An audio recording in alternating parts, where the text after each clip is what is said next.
অবৈধভাবে জলের সংযোগ নেওয়ায় সেই সব সংযোগ পুলিশের উপস্থিতিতে মঙ্গলবার বিচ্ছিন্ন করল আসানসোল পৌর নিগম। আর ওই জলের সংযোগ বিচ্ছিন্ন করতে প্রতিবাদ মুখর হয়ে ওঠেন ওই সব পুর নিগমের ৫ নম্বর ওয়ার্ডের কেদুলিয়া গ্রাম এলাকার বাসিন্দারা।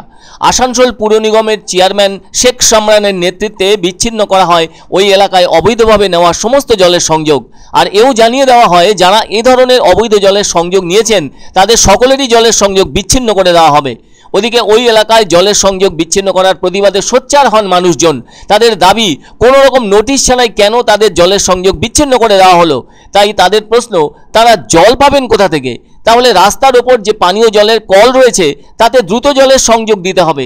তবে কেদুলিয়া এলাকায় লাগাতার বিক্ষোভ দেখা যায়। এদিন ওই ঘটনায় ওখানে উপস্থিত ছিলেন পুর নিগমের ইঞ্জিনিয়ার সহ শ্রীপুর ফাঁড়ির পুলিশ। তবে জল তো মানুষের জীবন ধারণের গুরুত্বপূর্ণ বিষয়, সেই জল পুর নিগমের গুরুত্বপূর্ণ পরিষেবার মধ্যেই পড়ে। এদিকে পুর নিগমের যুক্তি, কোনো রকম অনুমতি ছাড়াই ওখানকার বাসিন্দারা জলের সংযোগ নিয়েছেন তাদের নিজেদের প্রচেষ্টায়, যা অত্যন্ত বেআইনি। ফলে এদিন বাধ্য হয়ে ওই সব জলের সংযোগ বিচ্ছিন্ন করে দেওয়া হয়। সকলেই জানেন দক্ষিণবঙ্গের অনেক এলাকায় পানীয় জলের সমস্যা রয়েছে, সে কারণে অনেক জায়গাতেই দেখা যায় পানীয় জলের দাবিতে আন্দোলন করতে মানুষদের। ফলে আসানসোল এলাকাতেও পানীয় জলের সংকট রয়েছে, তাই ওখানেও মানুষের চরম সংকট লক্ষ্য করা যায়। বহু ক্ষেত্রেই নিয়ম থাকলেও মানুষ তা মানতে পারছেন না বলে দাবি তাদের। সে কারণে ব্যাপারটা অন্যায় হলেও যেহেতু তা পানীয় জল, সেজন্য জবরদস্তি করে সেই জলের সংযোগ নিয়েছেন তারা, আর তাতে দিব্যি দিন গুজরান করেও আসছিলেন। অন্যদিকে পুর নিগম থেকে বিষয়টা আঁচ করতে পেরেই ব্যবস্থা নিতে তৎপরতা শুরু হয়। আর তাই মঙ্গলবার আঁটঘাট বেঁধে একেবারে তৈরি হয়ে ওই সমস্ত অবৈধ জলের সংযোগ বিচ্ছিন্ন করার কাজ শুরু করা হয় পুর নিগমের চেয়ারম্যানের উপস্থিতিতে।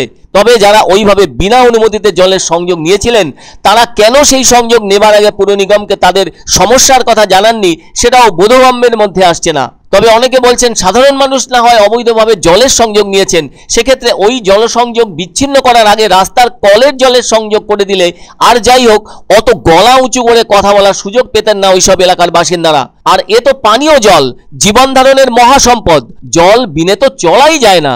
তাই ওই সব পরিবারে তো ছোটরা যেমন আছে তেমনি বয়স্ক ও অসুস্থ মানুষও আছেন। মানবিক দৃষ্টিকোণে ওগুলোও তো ভাবার দরকার আছে। এক্ষেত্রে আর যাই হোক আইন দিয়ে সবটা সমাধান করা যায় না, বরঞ্চ কৌশল করে শান্ত করার প্রয়াস খুঁজতে হয়। তাহলে বৈধ অবৈধ বিষয়টা জটিল হয়ে ওঠে না। যেহেতু জলের আরেক নাম জীবন, সেই জীবনের গুরুত্ব বাড়ানোর জন্য সহমর্মিতাই একমাত্র কাম্য। কলে পাইপ লাগানোর জন্য ঝামেলা, আমরা একটা কলের জন্য ঝামেলা, তো সব কলগুলো কি কারণে কুড়া খোসা হচ্ছে? আমরা তো সব এই কলে মিলেমিশে জল দিচ্ছি, আমাদের কোনো অবজেকশন নাই। জলের পয়েন্ট আছে, সেখান থেকে কি আছে 2-3টা মুখ বার করেছে, তারপর কি আছে হোম টু হোম বাড়ির মধ্যে নিয়ে চলে যাচ্ছে। যে সেইগুলোকে আমরা তাড়াতাড়ি একটা ব্যবস্থা করছি, যাতে ওগুলোকে কেটে ক্লিয়ার করে দিচ্ছি। তারপর ওনার দিকে বলছি যে নতুন করে ওনারা অ্যাপ্লাই করুন, আমরা অবশ্যই ওনাদের বাড়িতে আমরা জল দেবো। কেন্দুলিয়া মোড় থেকে আছে, একদম কেন্দুলিয়া গ্রামের ভিতরেও আছে, কেন্দুলিয়া রোড সাইডও আছে। সব দেখে করা হচ্ছে। আজকে যতটা পারি করছি, দেখছি, তারপর বাকিটা আরও দেখা যাবে। আর এরকম করে যদি রোডের এপারে থেকে ওই পারে ইন্ডিয়ার জল নিয়ে যাবে, এটা তো মেনে নেওয়া যায় না। তার জন্য প্রসেস আছে, সেই প্রসেস অনুযায়ী কল দেওয়া হবে।